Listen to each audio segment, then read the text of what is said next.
हथेली पर पाए जाने वाली प्रमुख रेखाओं में एक स्वास्थ्य रेखा को ही बुद्ध रेखा, विद्या रेखा भी कह सकते हैं। अंग्रेजी में इस रेखा को हेल्थ लाइन कहते हैं। इस रेखा का संबंध स्वास्थ्य से होता है, परंतु इस रेखा के उद्गम का कोई निश्चित स्थान नहीं है। यह हथेली में मंगल पर्वत से, जीवन रेखा से, हथेली के बीच में से या कहीं से भी प्रारंभ हो सकती है। परंतु यहाँ यह बात स्मरण रखनी चाहिए कि इस रेखा की समाप्ति बुद्ध पर्वत पर ही होती है। जो रेखा बुद्ध पर्वत तक पहुँचती है, वास्तव में वही रेखा स्वास्थ्य रेखा कहला सकती है। कुछ हाथों में यह रेखा बहुत मोटी होती है, तो कुछ हाथों में यह रेखा बाल से भी पतली देखी जा सकती है। इस रेखा का अध्ययन अत्यंत सावधानी के साथ किया जाना चाहिए। इसके माध्यम से स्वास्थ्य, तंदुरुस्ती, बीमारी आदि का अध्ययन होता है। विवाह रेखा, ये भी रेखा बहुत महत्वपूर्ण रेखा होती है। विवाह की रेखा, इसे अंग्रेजी में लव लाइन या मैरिज लाइन कहते हैं। यह बुद्ध पर्वत पर होती है। हथेली के बाहरी भाग से बुद्ध पर्वत की ओर अंदर की तरफ आती हुई जो रेखा होती है, वही विवाह रेखा कहलाती है। कुछ लोगों के हाथों में ऐसी 3-4 रेखाएं होती हैं, परंतु इससे यह नहीं समझ लेना चाहिए कि उस व्यक्ति का 4 स्त्रियों से विवाह होगा। परंतु इसका अर्थ यह होता है कि उसका संबंध 3-4 प्राणियों से अवश्य ही रहेगा। इन 3-4 रेखाओं में से जो रेखा बाहर गहरी और स्पष्ट होती है, वास्तव में वही रेखा विवाह रेखा कहलाती है।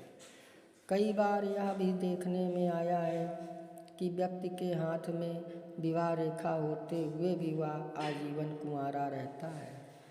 इसका कारण यह है कि जब विवाह रेखा पर किसी प्रकार का क्रॉस बना हुआ हो, तो यह समझ लेना चाहिए कि इस व्यक्ति के संबंध बनकर समाप्त हो जाएंगे। जीवन में विवाह नहीं हो सकेगा। यदि विवाह रेखा के साथ में चलने वाली किसी रेखा पर छोटे छोटे चिन्ह हो, तो उस व्यक्ति के जीवन में अनैतिक संबंध बने रहते हैं। ऊपर मैंने 7 प्रमुख रेखाओं की विवेचना की। अब आगे गौड़ रेखाओं के बारे में जानकारी प्रस्तुत करूँगा। बृहस्पति वलय, इसे अंग्रेजी में रिंग ऑफ जुपिटर भी कहते हैं। हिंदी में इसको गुरु मुद्रा या गुरु रेखा भी कहते हैं। यह तर्जनी उंगली से नीचे बृहस्पति पर्वत पर तर्जनी उंगली के नीचे अर्धचंद्राकार बनाती हुई उसके पूरे क्षेत्र को घेर लेती है, जो कि अंगूठी के समान दिखाई देती है। इसी को गुरु वलय या बृहस्पति मुद्रा कहते हैं। ये देखिए फ़ोटो भी लगी है गुरु मुद्रा की, और हमने फ़ोटो लगा रखी है ताकि आपको समझने में आसानी हो।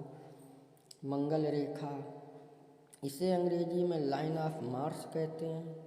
ये रेखा अंगूठे के पास में जीवन रेखा के मूल उद्गम से निकलकर मंगल क्षेत्र पर होती हुई शुक्र पर्वत की ओर जाती है। इसे मंगल रेखा कहते हैं, परंतु इसका उद्गम स्थान निश्चित नहीं होता।